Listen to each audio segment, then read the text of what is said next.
Саламатсыздар ма? Бүгін біздің қарастыруымыз керек. Енді өзім ойым бойынша, ол бізде тестингті талдасақ алғашқы 10 сұрағын. Және осы алдағыда осындай форматтағы видеоның бірнешеуін салынады. Егер ұнап жататын болса, комментарий жазып жіберіңіздер, осылай дұрыс па, немесе бұрындағыдай тек қана тақырыптарды қарастырған дұрыс па екен. Мысалға, біздің жағдайда сұрақ берілген ортақ электрондар жұбы арқылы түзілетін химиялық байланыс дейді. Осы жерге қарап, біз химиялық байланыстың түрлерін есімізге түсіретін болсақ, онда біздің есімізге түсу керек. Бізде химиялық байланыстардың ішінде сутектік байланыс жоқ. Яғни сутектік байланыс деген ол химиялық байланысқа жатпайды. Сутектік байланыс дегеніміз ол екі молекула арасында, яғни молекула аралық байланысқа жатады. Және сонымен бірге мынау пептидтік байланысымыз да ол молекуланың ішіндегі емес. Бұл сыртында да емес. Пептидтік байланыс дегеніміз мүлде амин қышқылдарының екі амин қышқылын бір-біріне әрекеттескен кезде пайда болатын байланыстың түрі болып есептелінеді. Яғни бізге анықтау қажет болады металдық, иондық және коваленттік байланыстардың түрлерін. Айырмашылықтарын қарастырып жіберейік. Металдық деген байланысымыз қандай? Металдық деген байланысымыз ол бізде егерде металл атомдар орналасатын болса, мысалы былайынан, ол жерде ортақ электрондық жұптары болмайды, өйткені бізде металдықта екі атом қосылмайды, ол жақта жалпы барлық атомдар бірге орналасады. Металдықтың айырмашылығы ол жерде электр терістілік төмен болғандықтан электрондарымыз, яғни оларды қызылмен белгілейік. Электрондарымыз бір атомнан екінші атомға, одан үшінші атомға және осылай ауысып жүре береді электрондарымыз. Осылай оңай ауысып жүргендіктен, яғни металдарымыз тоқ өткізеді деп айтамыз. Яғни бұл біздің жауабымызға сәйкес келмейді. Келесі иондық байланысты қарастыратын болсақ, яғни Б жауабын, ол тоже бізге сәйкес келмейді, өйткені иондық байланыс дегеніміз ол бізде екі атом былай кездесетін болса, біз бұл атомды қарамен белгілейік. Осы жерде бір атомның электр терістілігі, мысалы айталық қара атомның электр терістілігі өте жоғары болсын көкке қараған кезде. Және сол атом электр терістілігі өте жоғары болғандықтан электронды толықтай өзіне тартып алады. Электронды өзіне толықтай тартып алады, сол себепті оның заряды минус болады, ал электроннан айырылып қалған көк атомымыз оның заряды плюс болады. Яғни бізде осындай иондар пайда болып жатыр да, сол себепті иондық байланыс дейді. Байқап отырған болсаңыздар, бұл жерде ортақ электрондар жоқ. Электрон толықтай қара атомға ауысып кеткен. Сонда бізде жауап ретінде бір өз ғана қалады, ол коваленттік байланыстар. Коваленттік байланыстардың өзі аты айтып тұрғандай ко деген сөз, яғни ұқсас дегенді білдіреді. Яғни ұқсас электр терістіктері бір-біріне ұқсас деген сөз. Яғни екі атом кездесетін болса, онда электр терістіктері ұқсас болғандықтан олар электрон толықтай бір атомға ауысып кете алмайды. Коваленттік байланыстың екі түрі бар. Біріншісі ол ковалентті полюссіз. Ол жағдайда бірінші атом және екінші атом электр терістері бірдей болады да. Сол себепті электрондар бізде былай айтқанда ортада қалады. Электрон мына атомға да жиналмайды, электрон мына атомға да жиналмайды. Электронымыз екі атомды да бірдей айналады да, ал егерде екі молекула бойынша электронымыз біркелкі қозғалатын болса, онда яғни молекуланың еш жерінде бізде минус плюс зарядтар пайда болмайды, яғни полюстар пайда болмайды. Сол үшін оны ковалентті полюссіз байланыс дейміз. Коваленттің екінші түрі ол ковалентті полюсті деп аталынады. Ол яғни екі атом кездесетін болса, электронымыз бір жаққа қарай ығысқан болады. Яғни былай жазатын болсақ, яғни біздің жағдайда электронымыз мына жаққа қарай ығысқан болады. Ол нені білдіреді? Ығысқан деген иондықтан айырмашылығы электрон толықтай кетіп қалмайды. Мысалы айтатын болсақ, 80% электрон осы жерде айналады да, 20% мына жақта айналады. Яғни электронымыз мына жақта көбірек айналғандықтан, ол жақтың заряды минусырақ болады. Немесе оны дельта минус дейді. Электрон мына жақта аз болғандықтан, ол жақ заряды минусы аз болады, яғни ортасында протон болғандықтан, ол жақтың заряды дельта плюс болады. Яғни бізде полюстар пайда болады, сол себепті ковалентті полюсті деп аталынады. Біздің сұрағымызға жауап именно осы коваленттік байланыстар жатады. Өйткені оларда электрондар ортақ болады. Басқа байланыстардың айырмашылығы. Келесі сұрағымыз ол бізде қышқылдық оксидтерді белгілеу керек. Ол үшін біз қышқылдық оксид дегеніміздің өзін түсінуіміз керекпіз не екенін. Қышқылдық оксид дегеніміз ол бізде бейметалдардың оксидтері болып есептелінеді. А металдардың оксидтері сендерде ол негіздік оксид болып есептелінеді. Сол үшін біз мына жерден бірнеше вариантты сызып тастасақ болады. Мысалы, ең біріншісі стронций. Стронций ол бізде екінші негізгі топшада кездеседі, сол себепті бірінші вариантты біз сразу сызып тастасақ болады. Екінші вариант натрийда, барийда, ол барлығыңызға белгілі сілтілік және жер сілтілік металдар, сол себепті екінші вариантымызда тоже сызып тастасақ болады. Үшінші вариантымызды қалдыра тұрайық. Мына варианттарды бізге қарастырып алу қажет болады. Мына жерде бериллий, алюминий, екі оларды тоже біз сызып тастасақ болады, өйткені олар бізде екі дайлы элементтер. Бізде қалады екі мынандай түсініксіз екі жауап. Осыны қарастырып алайық. Мына жерден оңай айтса болады, бізде SO3 ол бізде қышқылдық оксид, өйткені S ол бізде бейметал. Ал ванадий, хром, марганец, оның барлығы бізде орналасқан D элементінің территориясында, яғни олар белгісіз, олар металл ма, екі дайлы ма, или қалай екен. Ол үшін мынандай заңдылықты білу керек. Ванадий болсын, марганец болсын, хром болсын, олардың валенттіліктері бірнешеу, яғни олардың 3 немесе 4 түрлі валенттіліктері бар. Және осы жерден ондай заңдылықты білу керек. Егер де, мысалы, біз ванадийдің оксидтерін алатын болсақ,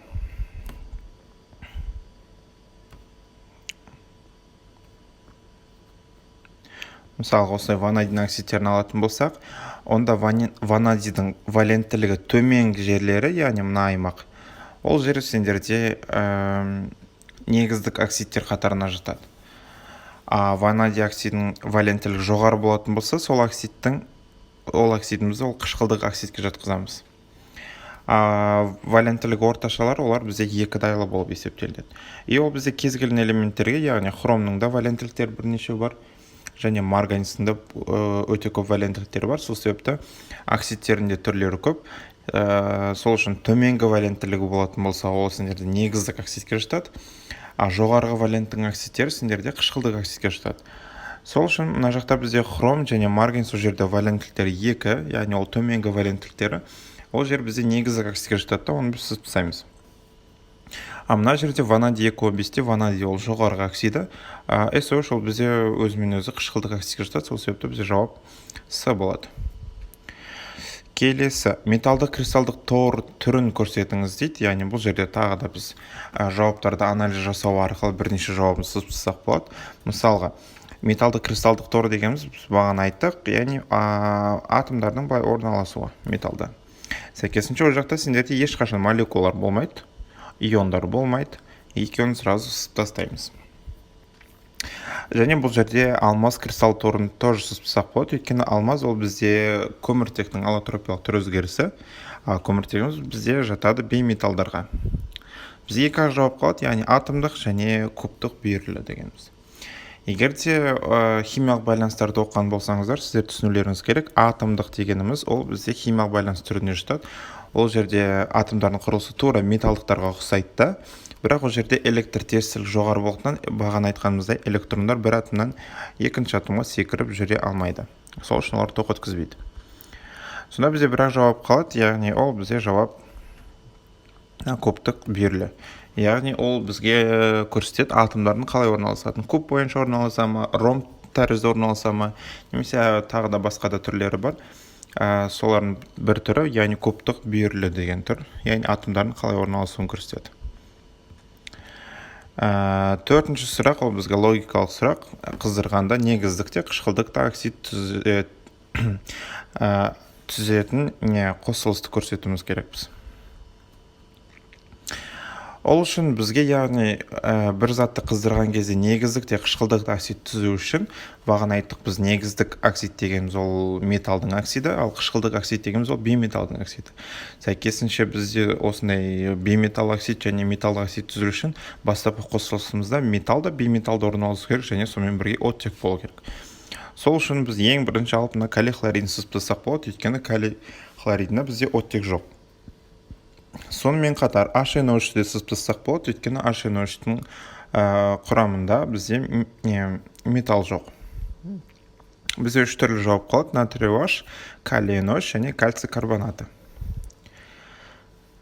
Егер де біз қасиеттерін біле жататын болсаңыздар, калий нитратын қыздырған кезде бізде пайда болады калий NO2 және O2. Ол нитраттардың ыдырауы, оған жеке тақырып жасауымыз керек, біз видео түсіруіміз керекпіз. Бірақ егер білетін болсаңдар, активті қатардың нитраттардың ыдырауы, яғни осындай реакциямен жүреді. Ол бізге жарамайды. Өйткені бұл жерде оксидтер жоқ. Енді бізге екі жауап қалады: натрий OH және кальций карбонаты. Натрий OH қыздырғанға төзімсіз, яғни натрий OH біз ешқашан ыдырамайды. Сол себепті біз оны тоже жауап ретінде қарастырмаймыз. Бірақ қана жауап қалады, ол бізде кальций карбонаты. Кальций карбонаты ол кәдімгі күнделікті қолданатын, мектепте қолданатын бор. Ал оны қыздыратын болсақ, бізде пайда болады кальций оксиді және көмірқышқыл газы. Мынау бізде металл оксид, яғни металлдың оксиді ол бізде негіздік оксид. Ал мынау бейметалл, оның оксиді ол бізде қышқылдық оксид болып есептелінеді. Келесі 5-ші сұрағымыз өте жұмсақ металл дейді. Өте жұмсақ металлдарға сендер жатқызуларың керек бірінші негізгі топшаны. Бірінші негізгі топшадағы элементтердің сыртынан қараған кезде, яғни қасиеті бойынша олар пластилинға ұқсайды, яғни оларды кәдімгі пышақпен кесе берсе болады, яғни және қолмен мұжа берсе болады, олар өте жұмсақ болып келеді. И ол қатарда мысалы бізде ол натрий. Қалған элементтер, яғни платина, ол кәдімгі қатты металл, одан әртүрлі заттар жасайды, яғни қаптамалар жасау мүмкін. Вольфрам ол сендерде кәдімгі үйдегі лампочканың ішіндегі спираль тәрізді зат, яғни жоғарғы температурада қиын балқитын, және оның тығыздығы жоғары. Осми ең ауыр металл жатады, сәйкесінше ол жұмсақ емес. Ал хром бізде ең қатты металл жатады, ол бізде металлдардың құрамына кіргізеді, балқымасына, яғни металлдың қаттылығын жоғарылату үшін. Сонда бізде жауап тек қана натрий ғана болады. Егер де натрий болмайтын болса, кез келген сілтілік металлды таңдасаңыздар болады, оның барлығы бізде жұмсақ. Келесі сұрақ: азоттық қосылыстарындағы теріс тотығу дәрежесі. Теріс тотығу дәрежесі десе, яғни сұрақтан сразу біз уже екі вариант сызсақ болатын, яғни С мен Е вариантын, өйткені 0 және +2 варианттар бізге сәйкес келмейді. Енді бізде 3 вариант қалды: -3, -4, -2. Осы жерден біз -4 деген вариантты сызсақ болады, оны қазір түсіндірем неге екенін. Азот минус зарядты болу үшін ол өзіне электрондарды қосып алу қажет. Ал егер де сендер Менделеев кестесіне қарайтын болсыңдар, азот сендерде 5-ші топшада орналасқан. 5-ші топшада орналасатын болса, оның сыртқы қабатында 5 электрон бар деген сөз. Ал 5 электрон болса, ол периодта бізге бар жоғы 8 электрон ғана сияды. Сәйкесінше өзінде 5 электрон болса, оған 8 электрон сиятын болса, ол максимум деген кезде 3 электронды ғана қосып алады өзіне. Сәйкесінше азот -4 деген заряд бізге сәйкес келмейді. Сол үшін біз ол вариантты сызсақ болады. Енді, яғни азот -4, яғни ол 4 валентті болу керек деген сөз, бірақ та -4 деген мүмкін емес. Бізде мүмкін азот +4. Сонымен ғана 4 валентті болады. Енді бізде азот +2 деген бар, ал азот -2 деген жоқ. Өйткені біз электронды конфигурациясын толтыратын болсақ, біз енді S, электрондар бұлай линиямен белгіленген, және P орбиталары бар. Яғни 5 электроны азоттың осылай орналасқан, екеуі S ұяшықта, үшеуі P ұяшықта. Осы 3P ұяшық бізде әрқайсысында бір орыннан бар, и осы бір орындарға бізде 3 электрон келеді. Бірақ та бізде ешқашанда бұл мүмкін емес, что бізде бұлай 2 электрон орналасып, үшіншісі келмей қалатындай. Келетін болса, үшеуі бірге келеді. Жоғалған кезде, яғни азот плюс зарядқа айналатын болса, онда бұл электрондар бір-біртіндеп жоғалуы мүмкін. Сәйкесінше бізде азот 1, 2, 3, 4 немесе 5 валентті болуы мүмкін, плюс зарядты да. Ал минус зарядты да ол үшеуі тек қана бірге келу керек, сәйкесінше бізде азот мүмкін тек қана -3. Енді 7-ші сұрағымыз: изомерлердің ұқсастығы дейді. Изомерлердің ұқсастығы, яғни изомер дегеніміз ол не екен есімізге түсірейік. Изомер дегеніміз брутто формуласы немесе эмпирикалық формуласы дейміз бірдей болады да, құрылымдық формуласы әртүрлі болады. Сәйкесінше, яғни брутто формуласы бірдей болу деген сөз, мысалға бутан С4H10 және изобутан, онда формуласы С4H10 болады. Малярлық массаларын есептейтін болсаңдар, екі жағдайда сендерде бірдей жауап шығады. Сәйкесінше біздің жауабымыз ол А болады. Малярлық массалар бірдей.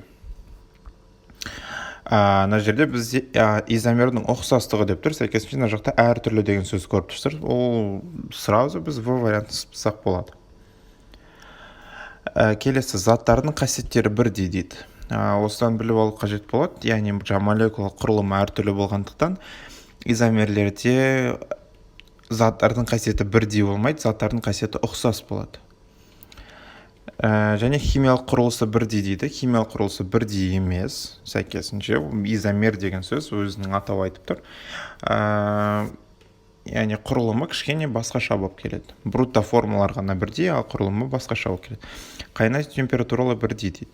Осы құрылымдық формуласы сәл өзгергеннен кейін қайнау температурасы тоже өзгеріп кетеді, бірақ та қатты өзгермейді.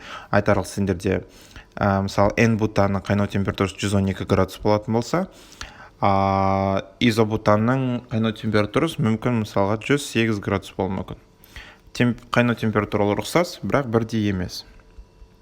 Бұл мысал ретінде, яғни градустар мен қазір ойдан таптым.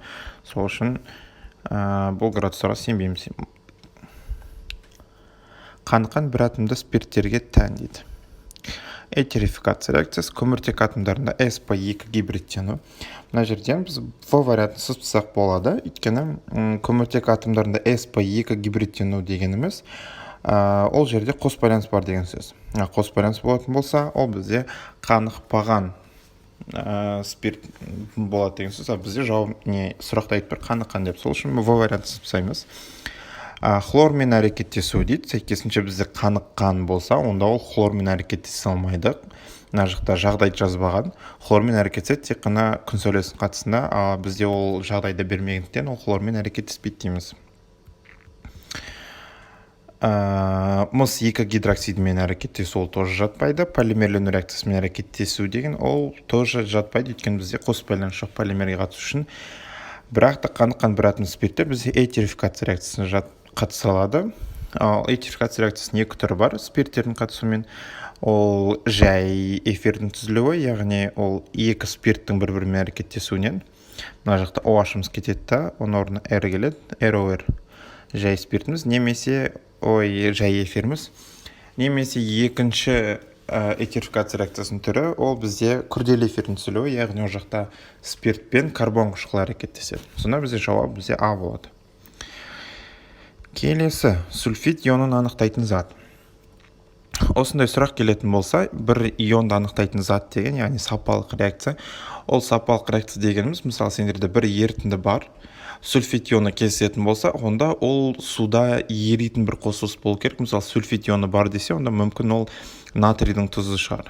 Натрий 2С, суда еритін. И бізге соны анықтау керек. Яғни бізде S2- деген иондарымыз бар. И мыналардың біреусі сумен кездескен кезде бізге тұнба беру керек.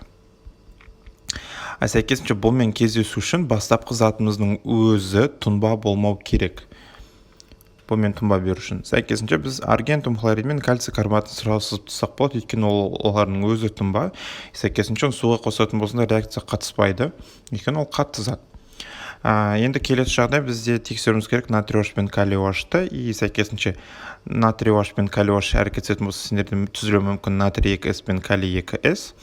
Ал ерегіштік кесте бойынша қарайтын болсақ, бұл заттар тұнба бермейді. Сәйкесінше құрамында сульфид ионы бар ерітіндіге натрий OH пен калий OH-ты қосатын болсаңдар, сендер ештеңе байқамайсыңдар. Сол үшін біз оны анықтау ретінде оны қоса алмаймыз. Қоса аламыз, бірақ бізге ешқандай мағына бермейді. Келесі соңғы қалады бізде плюмбум NO3 еселенген деген затымыз, ол өзі суда ериді, яғни біз оны ерітіндіге қоса аламыз. Және ерітіндіге қосқан соң бізде плюмбум S деген зат, яғни тұнба береді. Яғни біз осын қосқан кезде анықтай аламыз. Және бұл жерде плюмбум S дегеніміз қателеспесем қара тұнба болу керек. Ол қара тұнбалар өте аз, сол себепті біз оңай айта аламыз плюмбум S-дің түзіліп атқанын. Сол үшін бізде жауап именно Е болады. Суда ерімейтін негіз бұл өте оңай. Ерігішті кестені аламыз. OH қатарын табасыздар да сол линиядағы барлық NH4 пен қиылысын, темірмен қиылысын, литиймен, натриймен және калиймен қиылыстарын қарап, қай жерде қиылысқан жерде ерімейді немесе қиын ериді деген жер тұратын болса, онда жауаптарыңыз сол болады. Әне осы 10 сұрағымыз аяқталды. Енді сіздердің жауаптарыңызды күтеміз. Егер де қосымша сұрақтарыңыз болатын болса, осы видеоның астында WhatsApp номері болады, немесе Инстаграмдағы логин болады, соған жазсаңыздар болады. Яғни қосымша сұрақтарыңыз немесе болашақ қандай тақырыпқа видео түсіргенімізді қалайсыздар, соған сұрасаңыздар болады.